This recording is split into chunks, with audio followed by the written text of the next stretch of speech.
Assalamualaikum warahmatullahi wabarakatuh. Waalaikumsalam warahmatullahi wabarakatuh. Para pemirsa di UIN Maulana Malik Ibrahim maupun di luar, baik di dalam maupun luar negeri, kita akan diskusi dengan tema yang amat sangat penting, yaitu kontribusi perempuan dalam pengembangan PTKIN, Perguruan Tinggi Negeri Islam. Hadir 4 narasumber. Mereka adalah expert dalam bidangnya masing-masing, dan tema ini sekaligus juga dalam rangka memperingati Hari Kartini, Hari R.A. Kartini. Yang ke berapa ya? 142 yang kita peringati setiap tanggal 21 April setiap tahun.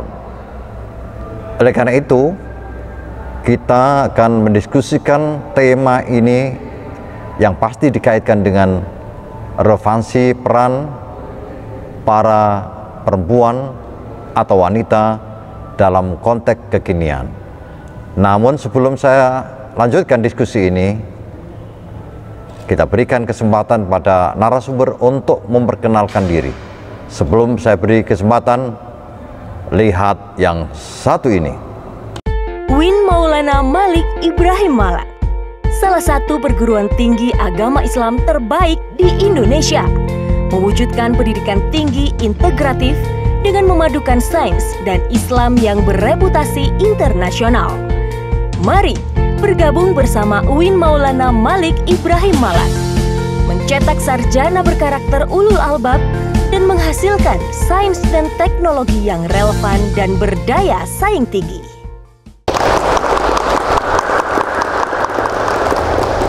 Baik, kita lanjutkan diskusi kita. Namun sebelum kita lanjutkan, kita beri kesempatan kepada narasumber untuk memperkenalkan diri, nama, titel, dan jabatannya serta keahliannya. Saya mulai dari sebelah kanan. Terima kasih. Assalamualaikum warahmatullahi wabarakatuh. Waalaikumsalam. Saya Dr. Siti Mahmudah, MSI, Dekan Fakultas Psikologi UIN Maulana Malik Ibrahim. Keahlian saya dalam bidang psikologi sosial. Assalamualaikum warahmatullahi wabarakatuh. Waalaikumsalam warahmatullahi wabarakatuh. Silakan berikutnya. Assalamualaikum warahmatullahi wabarakatuh. Waalaikumsalam. Saya Dr. Syafia MA, Dekan Fakultas Humaniora UIN Maulana Malik Ibrahim Malang. Keahliannya? Keahlian saya linguistik. Linguistik ya? English linguistik. Linguistik itu apa? Ilmu bahasa. Ilmu bahasa. Bahasa Inggris ya? Bahasa Inggris, ya. Tidak ahli bahasa Jawa misalnya, bukan? Karena native speaker bahasa Jawa ya, tapi tidak menjadikan bahasa Jawa sebagai objek kajian. Oh. Pengguna bahasa Jawa. Jadi ahli bahasa Jawa sebagai pengguna. Inggris, kemudian lupa dengan bahasa Jawa. Tidak ya? Baik, berikutnya. Baik, terima kasih. Assalamualaikum warahmatullahi wabarakatuh. Waalaikumsalam. Saya Dr. Sri Harini MSI, Dekan Fakultas Sains Teknologi serta Ketua Konsorsium Fakultas Sains Teknologi PTKI se-Indonesia. Ahli apa Ibu tadi? Saya ahli statistika. Oh, itu termasuk bagian dari matematika ya? Iya, bagian dari matematika. Dulu doktornya di mana? Saya dari Institut Teknologi 10 November Surabaya. ITS ya? Iya. Oh, baik. Berikutnya, silakan. Assalamualaikum warahmatullahi wabarakatuh. Waalaikumsalam. Perkenalkan, nama saya Dr. Begum Fauzia, Sarjana Sains Magister Farmasi. Saya doktor di bidang ilmu farmasi. Saat ini diberi amanah sebagai Ketua Halal and Thayyib Center UIN Maulana Malik Ibrahim Malang. Fokus keahlian saya pada analisis dan pengembangan produk halal dan thayyib. Bu Begum yang kemarin saya uji ya, waktu ujian doktor di UNAR itu ya. Jadi meskipun saya ahli pendidikan tapi bisa nguji farmasi ya. Ya, karena hanya bertanya apa susahnya. Baik, kita jeda sebentar dan lihat yang satu ini. Fakultas Kedokteran dan Ilmu Kesehatan UIN Maulana Malik Ibrahim Malang memiliki program studi pendidikan dokter, profesi dokter, dan sarjana farmasi yang senantiasa memadukan antara sains dan Islam dalam mendidik calon dokter dan apoteker, yang berkarakter Islami dan bereputasi internasional. Program unggulan FKIK UIN Malang adalah menghasilkan tenaga kesehatan yang ulul albab.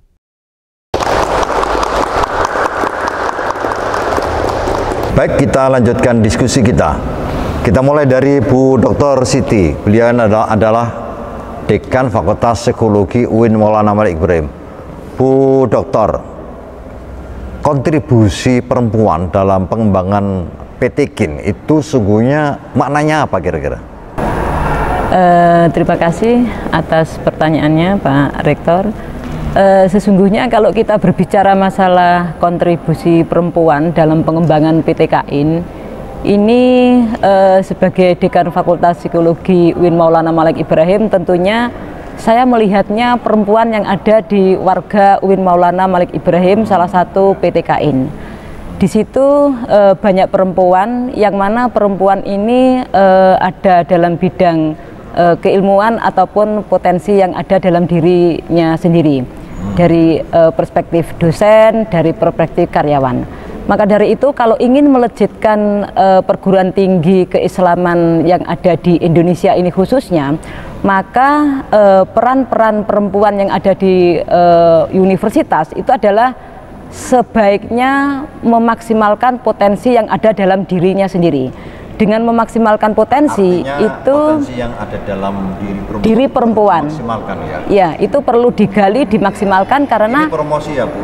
Karena potensi yang ada dalam diri perempuan tersebut itu adalah sebagai dasar untuk beraktualisasi.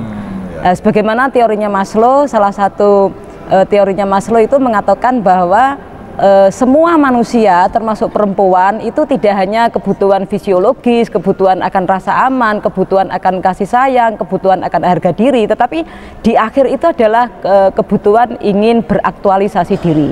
Nah, seseorang yang beraktualisasi diri itu tentunya tidak lepas dari pribadi dari perempuan itu sendiri. Maka ketika kita bisa menggali potensi, entah itu apa segala sesuatu yang ada di diri manusia, entah itu adalah dari self awareness-nya, ada self esteem-nya, ada self confident ataupun self yang lain, maka di situ ada sumbangan untuk memaksimalkan kepribadian dalam ranah kecerdasan IQ-nya, kecerdasan emosinya, kecerdasan emosionalnya, dan kecerdasan sosialnya. Maka salah satu kecerdasan sosial itu yang sebagaimana kita ketahui adalah perilaku prososial. Nah, di dalam perilaku prososial itu kalau kita melihat dalam kehidupan sehari-hari, untuk memaksimalkan PT KI, selain itu adalah kita memakai teori prososialnya, seseorang berperilaku itu hanya ada dua kategori.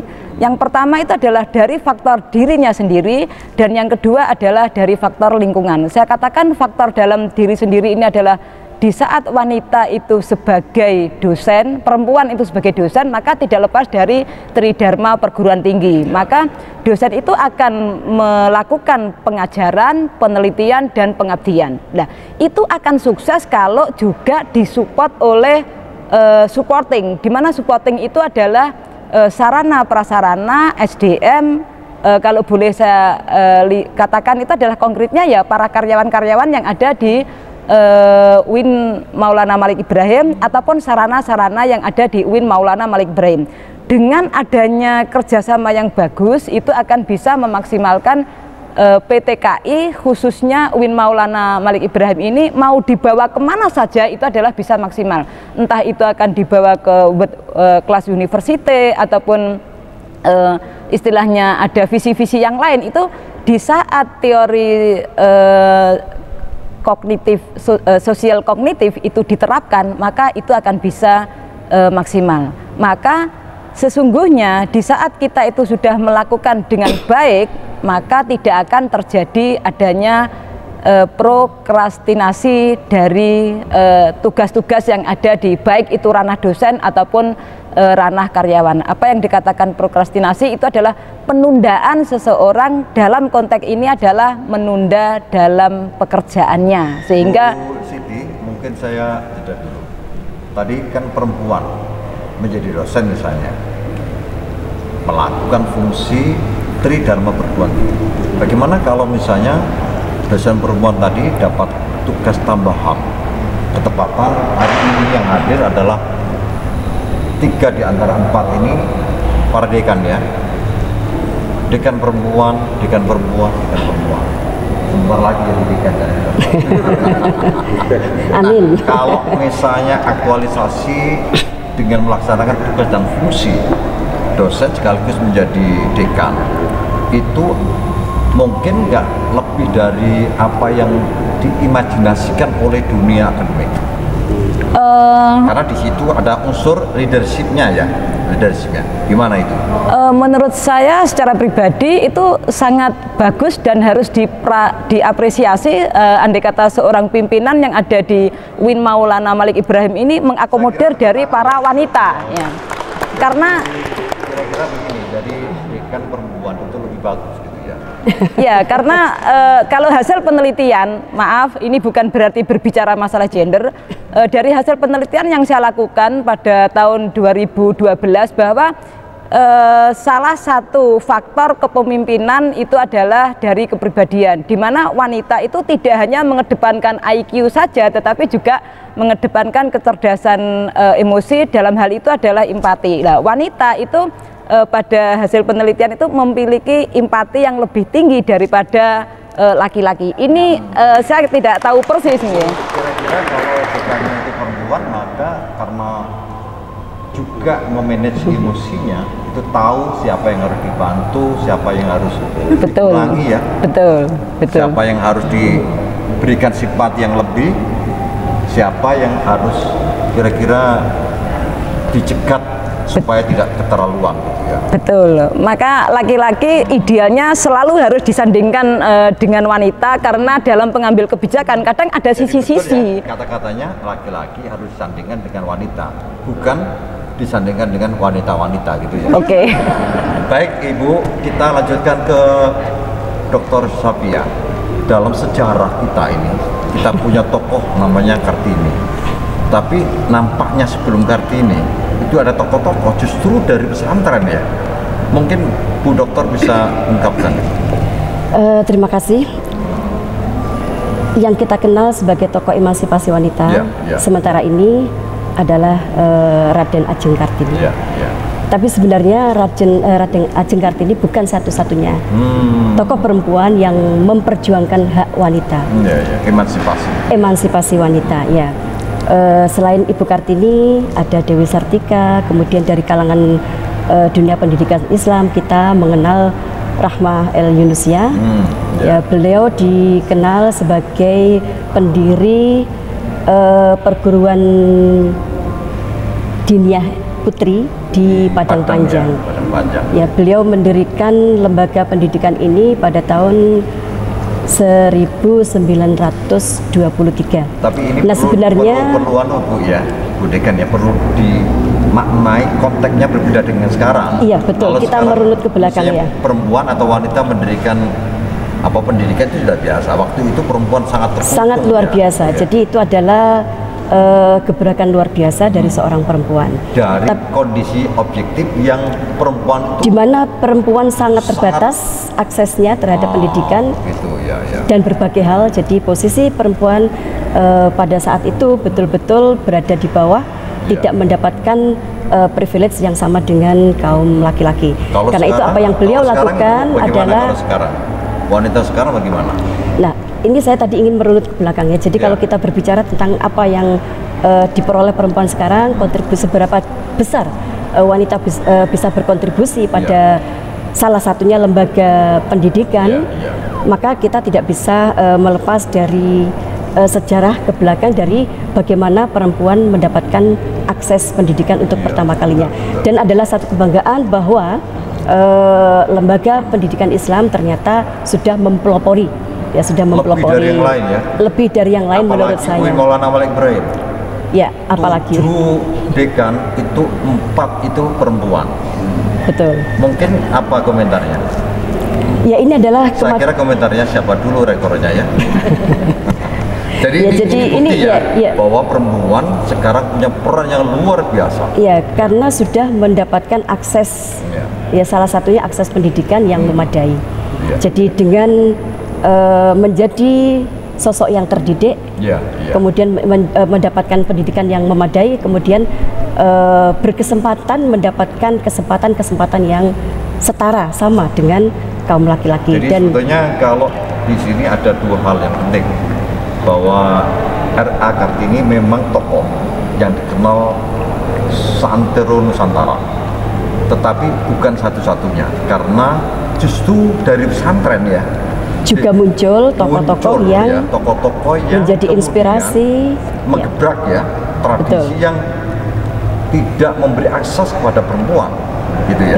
Jadi sebetulnya maknanya adalah pesantren sesungguhnya adalah sangat pioner ya. Sudah mempelopori, sudah menjadi pionir ya dalam memberikan hak-hak perempuan untuk mendapatkan akses pendidikan. Ibu Deka sendiri dulu pernah kan dari pesantren ya, di Jombang ya. Betul. Apa itu pesantrennya? Tambak beras ya. Tambak beras ya. Tapi sebelum ditambak beras, selain ditambak beras kan di mana, Kajen ya? Saya pernah di Kajen ya. Tapi dari pesantren kemudian kuliah di sini dan melompat kuliah di Australia. Betul. Ya, saya ingin pengalaman ibu sendiri. Sungguhnya karakteristik ya perempuan Indonesia dengan negara-negara maju, sementara misalnya Australia. Apa ada bedanya? Sebenarnya begini, jadi karakteristik manusia itu juga salah satunya terbentuk dari lingkungan di mana dia dibesarkan. Jadi karena itu karakteristik perempuan Indonesia dengan karakteristik perempuan dari negara lain, katakanlah di sini dari Australia, tentu ada perbedaan-perbedaan.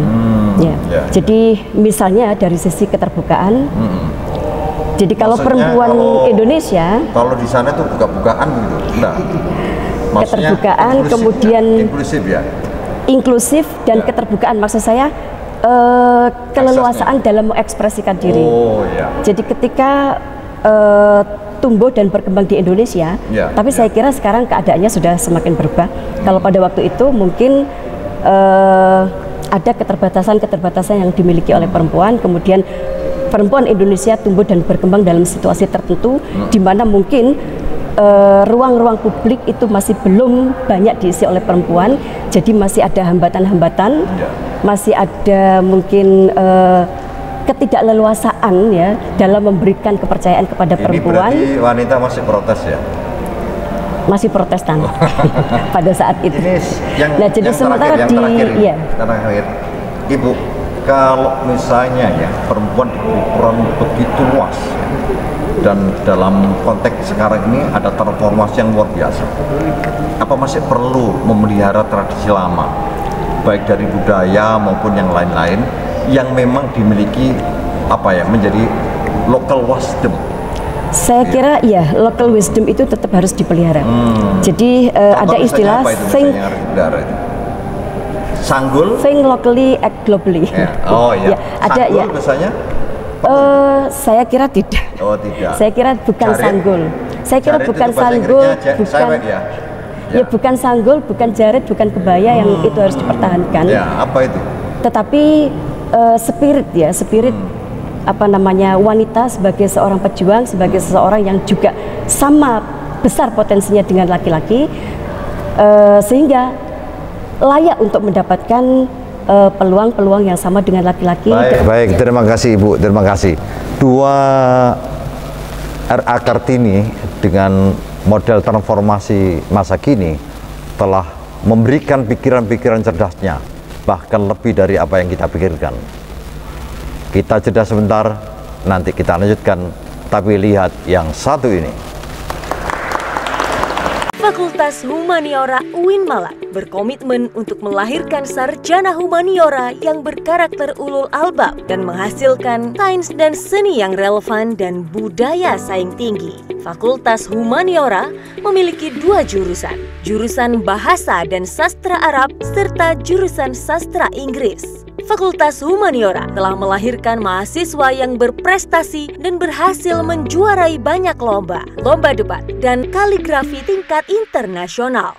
Fakultas Psikologi UIN Malang bertujuan memberikan akses pendidikan di bidang psikologi integratif yang lebih luas, dengan didukung oleh tenaga yang expert di bidangnya, baik di bidang psikologi klinis, industri, pendidikan, dan sosial, serta didukung dengan adanya laboratorium dan unit penunjang yang memiliki fasilitas memadai dalam mencetak lulusan psikologi yang memiliki karakter ulul albab dan berdaya saing tinggi.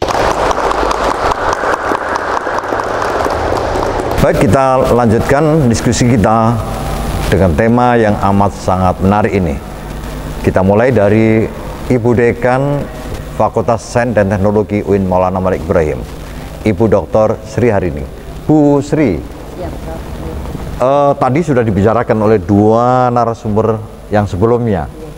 Mungkin secara spesifik ya, secara khusus mungkin apa sih peran wanita atau perempuan itu dalam pengembangan sains dan teknologi, karena Ibu kan menjadi dekan ini. Ya, baik, terima kasih Pak Rektor.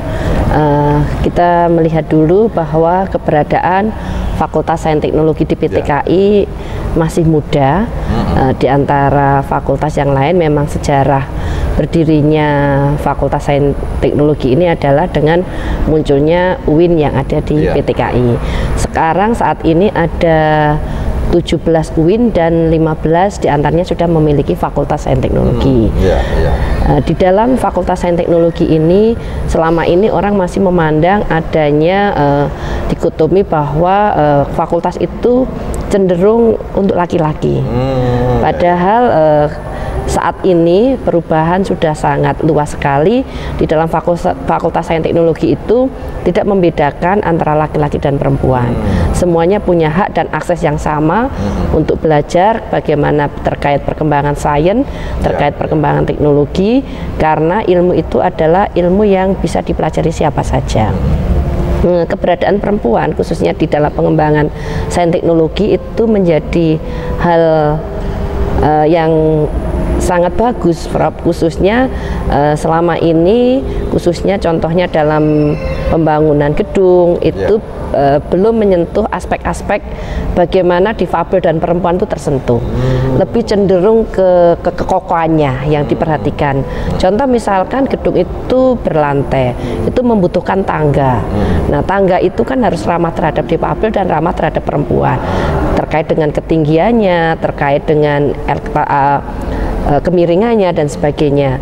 Nah, itu adalah di sini saatnya perempuan-perempuan itu bisa mengisi ranah-ranah tersebut. Termasuk spesifik untuk perempuan misalnya terkait dengan laktasi ya. Betul. Ini memang kurang diperhatikan itu ya. Selama ini pembangunan gedung baik di PTKI maupun di tempat umum, khususnya di perguruan tinggi, kita berbicaranya di perguruan tinggi, itu adalah gedung itu murni hanya untuk sarana perkantoran. Tadi disampaikan oleh Bu Dekan Psikologi bahwa aspek selain kebutuhan terhadap publik, itu juga kebutuhan terhadap individu dari penggunanya itu juga perlu diperhatikan. Jadi selain ada ruang laktasi, juga ini untuk kamar mandi pun juga harusnya dibedakan. Spesifikasi antara kamar mandi untuk yang laki-laki dan perempuan itu kan ada ini pembedanya. Bu Dekan, ini kan produk ya. Tapi bagaimana perempuan atau wanita itu ketika berkecimpung dalam dunia sains teknologi, misalnya laboran, ya, dari perempuan mana lebih teliti, lebih tekun, lebih sabar dibanding laki-laki misalnya? Baik. Mungkin bisa diuraikan. Ini terkait dengan SDM, itu memang untuk laboran kecenderungannya yang perempuan itu lebih teliti, lebih teliti. Kemudian karena kita layanannya itu kepada mahasiswa dan dosen, itu kan kebutuhan penyediaan peralatan untuk praktikum itu kalau yang dari teknik perempuan itu lebih prepare. Kemudian selesai itu juga proses penataannya juga juga lebih safety.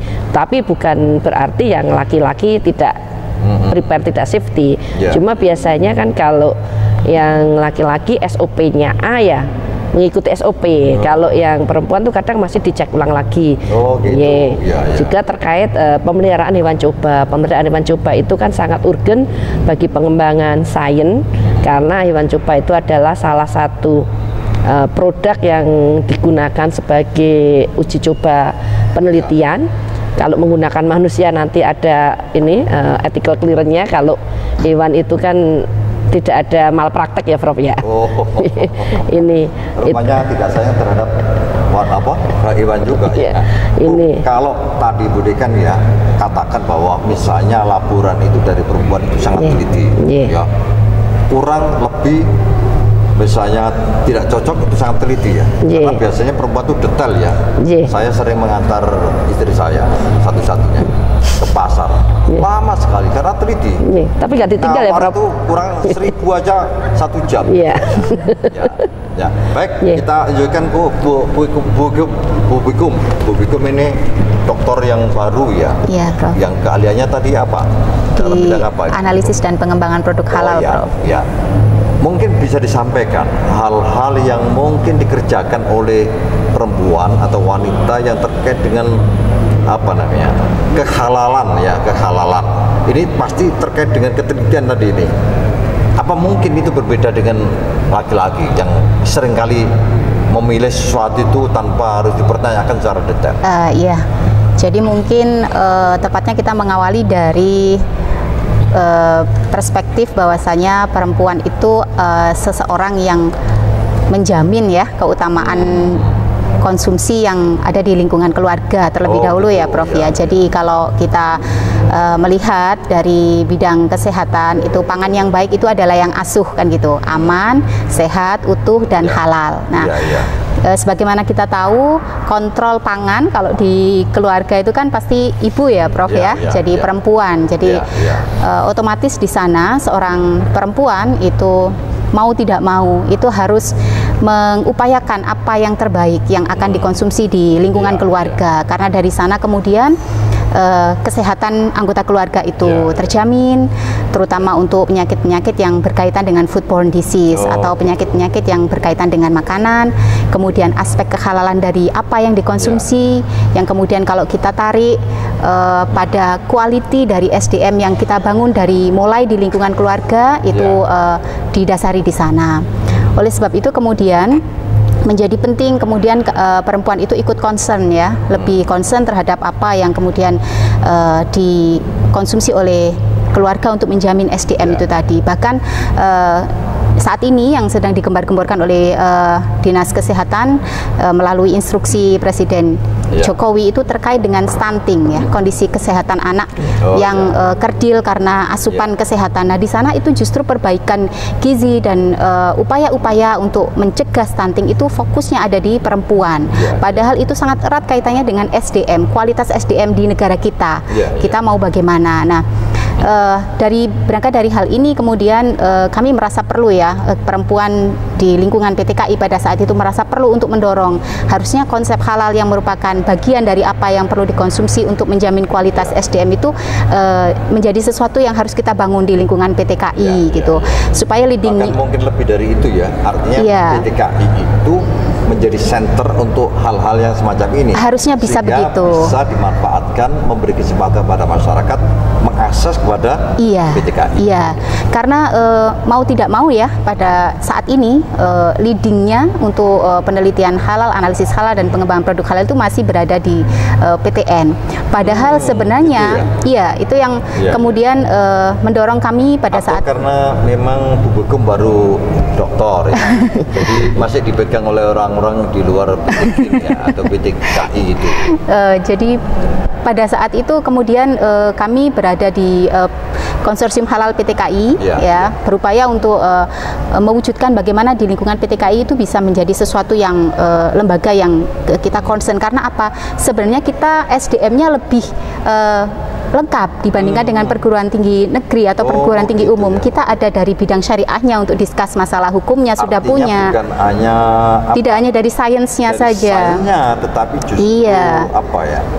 Nilai-nilai Dari sisi sebenarnya yang punya kan di PTKI, Prof. Ya, jadi seharusnya kita bisa menjadi leading discussion-nya terkait dengan produk-produk halal itu tadi, baik dari sisi agama, sains maupun dari sisi kesehatan. Ibu tadi bicara terkait lingkupnya sangat kecil, hanya keluarga.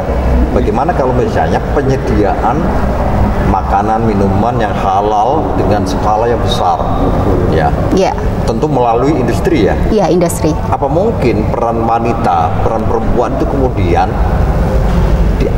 diambil untuk kepentingan ini? Jadi harus masuk ke industri yang memproduk makanan dan minuman yang halal ini. Iya, memang lingkup yang kalau kita lihat dari size, dari ukuran memang keluarga kecil, Prof. Tapi impactnya sangat besar, sebagaimana yang tadi disampaikan oleh Bu Dekan Psikologi, bahwa di sana sebenarnya dari keluarga itu kemudian habitual action dalam konsumsi, pemilihan konsumsi itu dibangun. Justru dari sana seorang ibu itu berperan untuk membangun habit apa yang dikonsumsi oleh bagian keluarga. Jadi ini artinya adalah lebih persoalan private keluarga. Iya. Meskipun punya dampak luar biasa. Dampaknya luar biasa. Tapi yang sangat dibutuhkan sekarang itu justru industri yang production.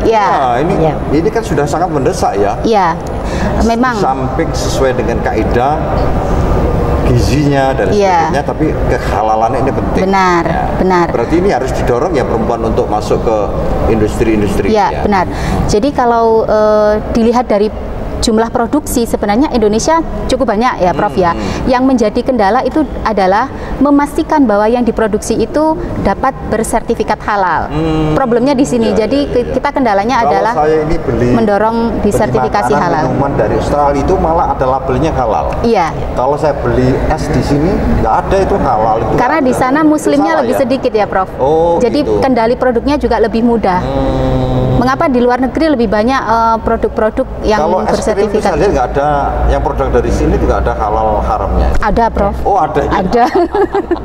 Ada, Prof. Yang dijajakan di jalan-jalan itu ada. Kalau yang dijajakan di jalan-jalan, kalau dia membuat sendiri, biasanya tidak. Itu nggak ada. Tidak ada, Prof. Ya. Itu seharusnya bagaimana? Kalau seperti itu harusnya dari kita PTKI ada pendampingan. Nah, itu juga yang sudah kita lakukan, Prof, di UIN Maulana Malik Ibrahim Malang. Jadi di Halal and Thayyib Center itu kita melakukan salah satu bentuknya Tridharma tadi yang disinggung, pengabdian masyarakat. Itu kita melakukan pendampingan ke sana. Terima kasih. Dua narasumber ini melihat kontribusi perempuan dalam perspektif pengembangan sains dan teknologi, bahkan implementasinya dalam melihat apakah produk-produk yang kita makan, kita konsumsi itu halal apa tidak. Dan ini rupanya masih perlu dikembangkan karena kita lihat di warung-warung dan sebagainya ini belum ada labelnya. Untung kita punya basmalah, bismillahirrahmanirrahim, kemudian ini. Dan ini harapan kita ke depan adalah menyediakan penyediaan atau persediaan makanan dan minuman yang sehat, halal, murah. Kita jeda sebentar dan lihat yang satu ini. Fakultas Sains dan Teknologi UIN Malang memiliki 7 jurusan: Matematika, Biologi, Fisika, Kimia, Teknik Informatika, Teknik Arsitektur, serta Perpustakaan dan Sains Informasi. Fakultas Sains dan Teknologi UIN Malang mengkolaborasikan integrasi sains dan Islam berasaskan Pancasila. Fakultas Sains dan Teknologi UIN Malang, inovasi tiada henti. Baik, kita lanjutkan para pemirsa di UIN Maulana Malik Ibrahim maupun di luar, di dalam maupun di luar negeri. Kita akan lanjutkan diskusi kita dan saya mohon masing-masing narasumber menegaskan kembali, menguatkan kembali tesis yang telah disampaikan tadi. Mulai dari Bu Dr. Siti, mungkin hal-hal yang terkait dengan psikologi barangkali yang penting disampaikan. Silakan, Bu. Oke. Para pemirsa semuanya, pada intinya kita berbicara masalah kontribusi perempuan dalam peningkatan PTKI ini adalah hendaknya para perempuan yang ada di universitas Maulana Malik Ibrahim ini memaksimalkan potensi yang ada dalam diri masing-masing. Karena dengan adanya selalu memaksimalkan potensi yang ada dalam diri masing-masing itu adalah sebagai dasar seseorang untuk beraktualisasi diri.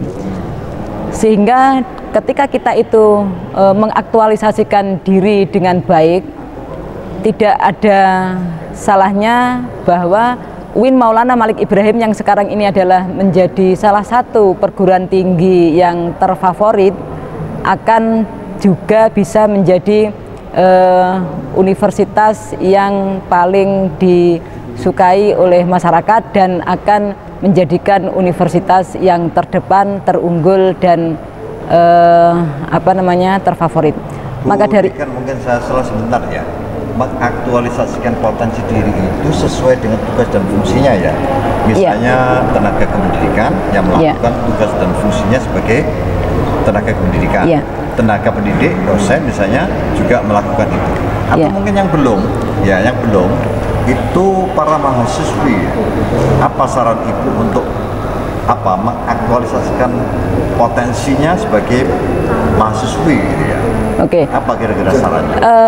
Sebagaimana yang saya katakan tadi, aktualisasi diri di sini adalah tidak lepas dari fungsinya. Tadi kalau dosen itu adalah tridharma perguruan tinggi, yaitu adalah pengajaran, penelitian, dan pengabdian. Kemudian kalau karyawan adalah sesuai dengan tupoksinya.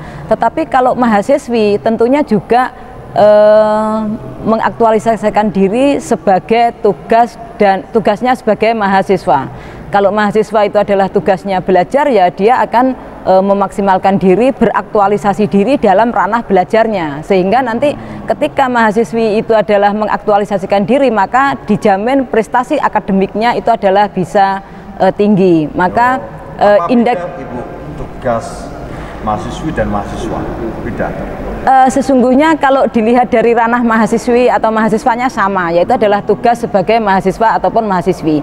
Tetapi ada hal-hal lain yang itu adalah di luar akademik. Suatu contoh adalah prestasi-prestasi non-akademik. Sebagaimana yang kita tahu bahwa mahasiswa-mahasiswi, terutama mahasiswi yang ada di universitas ini adalah banyak sekali yang melejitkan potensi, kemudian beraktualisasi diri dalam ranah non-akademik. Sebagaimana yang kita ketahui terakhir ini adalah dari mahasiswi Fakultas Psikologi yang menyandang the best intelligence di ranah Jawa Timur ini. Luar biasa. Jadi satu di antara mahasiswi dari Fakultas Psikologi memperoleh penghargaan ya, juara satu ya, dalam bidang best intelligence. Apa itu artinya? Si mahasiswa intelijen yang luar biasa gitu ya? Ya, dalam ranahnya adalah kita mengapresiasi ataupun mencoba untuk memaksimalkan ataupun mengembangkan intelijen yang ada dalam diri mahasiswi tersebut. Tepuk tangan untuk Bu Dekan ini. Baik Bu Dekan, kita lanjutkan Bu Dekan Humaniora. Apa statement Bu Dekan ya terkait dengan tema ini yang amat sangat penting? Ya, mungkin saya ingin menegaskan sekali lagi bahwa kontribusi yang bisa kita berikan untuk pengembangan PT KIN secara khusus dan pendidikan pada umumnya ini sebenarnya kan tidak lepas dari akses yang memadai yang kita dapatkan dalam memperoleh pendidikan. Jadi kalau di awal-awal perjuangan Kartini itu memperjuangkan agar wanita mendapatkan akses pendidikan yang memadai, maka isunya adalah bagaimana memperjuangkan untuk mendapatkan kesempatan-kesempatan ya bagi perempuan.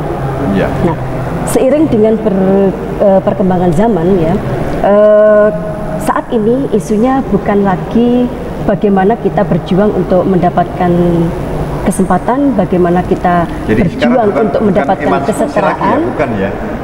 Sudah bukan lagi memperjuangkan untuk mendapatkan kesempatan, tetapi untuk bagaimana kita bisa memanfaatkan kesempatan yang sudah kita peroleh, bagaimana kita bisa memanfaatkan kesetaraan yang sudah kita miliki. Jadi bagaimana kita bisa, ya dengan bahasa lain, kita sudah mendapatkan sesuatu, kita sudah educated ya, kaum perempuan sudah sangat well educated.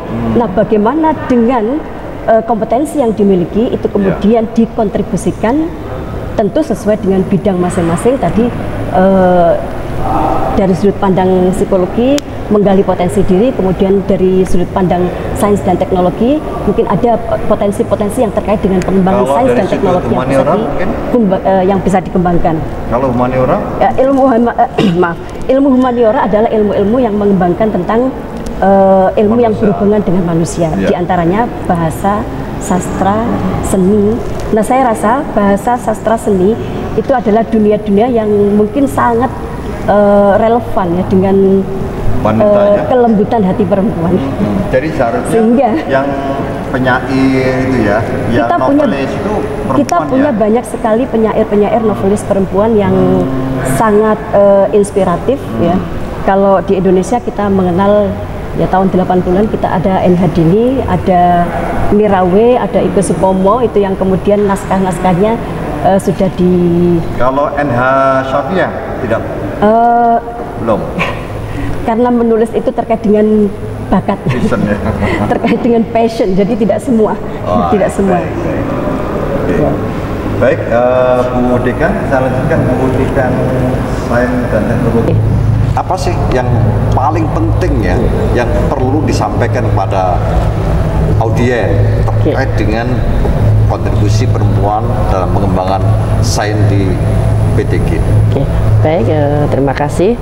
Seperti tadi yang sudah disampaikan bahwa salah satu fakultas yang dikembangkan di PTKI adalah Fakultas Sains Teknologi. Di situ meliputi baik aspek sains murni maupun teknik. Oleh karena itu kiprah dari perempuan khususnya di Fakultas Sains Teknologi PTKI ini perlu diketahui bahwa hampir mahasiswa yang ada itu 50% lebih juga perempuan.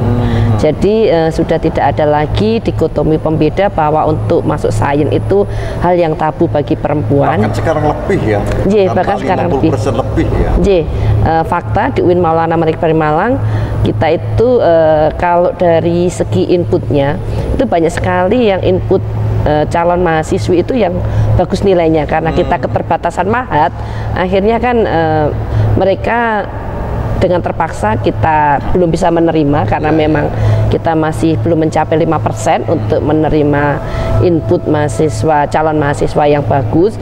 Dan di sini adalah bisa kita tunjukkan karya-karya mahasiswi khususnya itu juga sangat mewarnai juga prestasi-prestasinya baik nasional maupun internasional. Kita kemarin juga memenangkan satu kompetisi ini di Thailand tingkat internasional, dan itu pesertanya satu tim itu perempuan semua. Ibu, sebelum diakhiri saya ingin tahu Saintek ini itu kan banyak bekerja sama dengan perguruan tinggi di Jepang ya, terutama.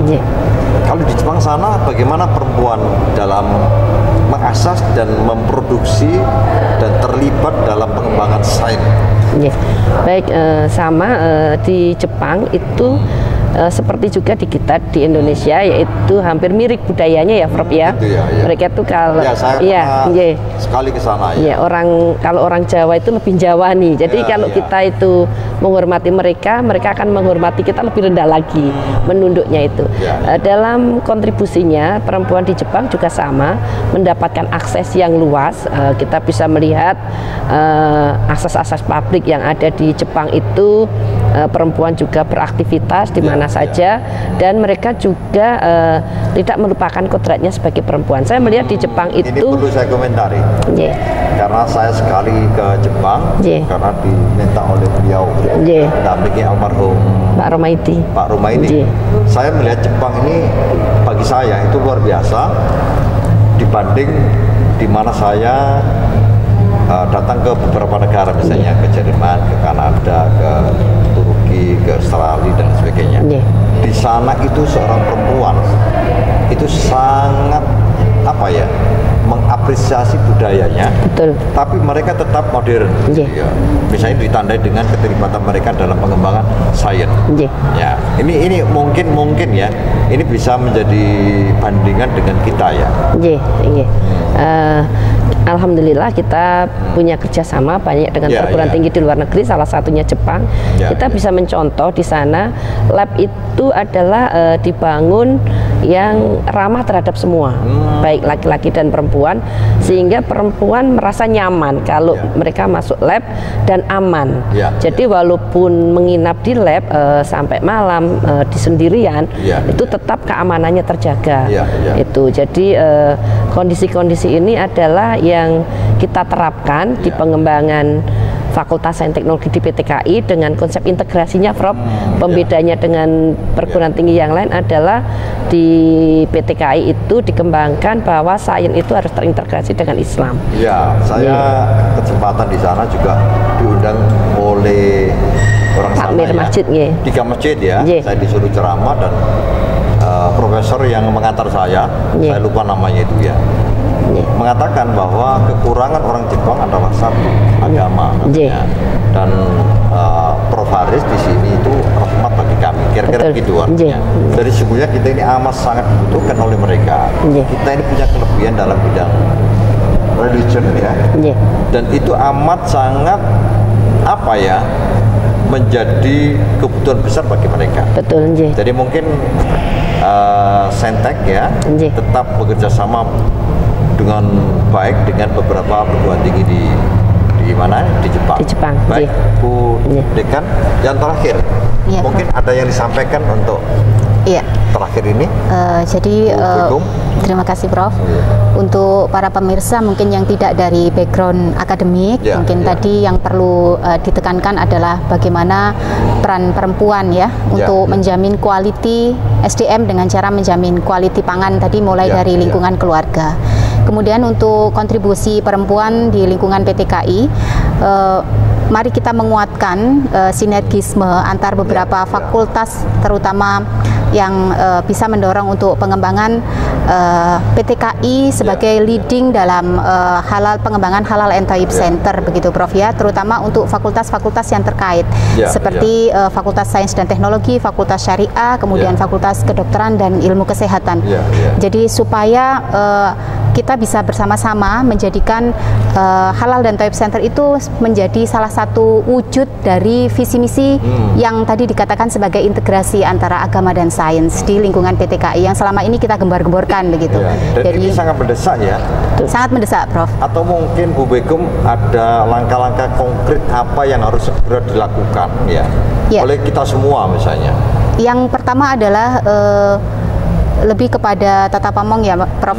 Lebih pada menetapkan struktur itu yang mulai dari pusat ya, supaya itu bisa dilakukan di seluruh PTKI secara berjamaah gitu. Ini Bu Begum, karena UIN Maulana Malik Ibrahim ini menjadi maskot dari UIN yang lain ya. Saya kira Bu Begum bisa memberikan pikiran-pikiran cerdasnya yang kemudian kita tidak lanjuti, dan ini menjadi apa ya, contoh model yang mungkin aja bisa ditiru bukan hanya PTKIN tapi oleh seluruh perguruan tinggi di dunia ini. Ya, sebenarnya apalagi itu sudah masih baru dokternya ya, masih semangatnya tinggi ya. Ya, alhamdulillah. Tapi belum dapat ijazah ya. Sebelum dokter sudah diawali, Prof. Jadi UIN Maulana Malik Ibrahim Malang melalui Halal dan Thayyib Center menjadi leading untuk pendirian konsorsium halal di lingkungan PTKI, Prof. Jadi kita terlibat di sana juga didukung oleh Bu Dekan Saintek pada saat itu. Kita bersama dengan PTKI yang lain sebenarnya berupaya mengusung untuk menyatukan suara kita kepada pusat supaya itu bisa segera dilakukan secara berjamaah ya di bawah lembaga penelitian dan pengabdian masyarakat supaya itu bisa dilakukan. Tetapi di internal kita sendiri, Prof, yang juga perlu kita bangun tadi sebagai supaya itu bisa menjadi salah satu wujud integrasi. Itu berarti perlu dalam bahasa sekarang ini perlu kentongan ya. Kentongan untuk bisa bareng-bareng. Ini gitu ya. Iya, Prof. Sosialisasi. Ya, dan penguatan integrasi itu tadi, Prof. Kalau sosialisasi di internal kita ini yang paling penting itu pesertanya siapa? Dosen atau peneliti yang fokus di bidang itu juga mahasiswa, Prof. Mahasiswa dan mahasiswi. Atau begini, di pusat halal and thayyib itu disediakan juga makanan dan minuman yang halal dan gratis, itu mungkin lebih cepat ya. Kami mengajak untuk memproduksi, Prof. Oh, jadi iya. kami terima kasih ya.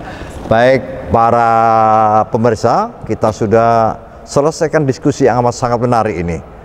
4 narasumber ini mempunyai kemampuan dan kompetensi yang luar biasa. Saya kira dengan 4 narasumber ini dunia bisa selesai dan menghadapi berbagai problem ini.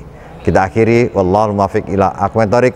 Wassalamualaikum warahmatullahi wabarakatuh.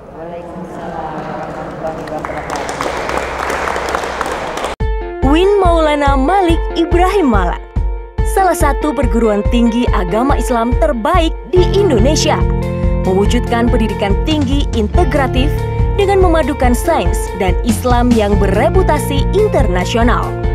Mari bergabung bersama UIN Maulana Malik Ibrahim Malang, mencetak sarjana berkarakter ulul albab dan menghasilkan sains dan teknologi yang relevan dan berdaya saing tinggi.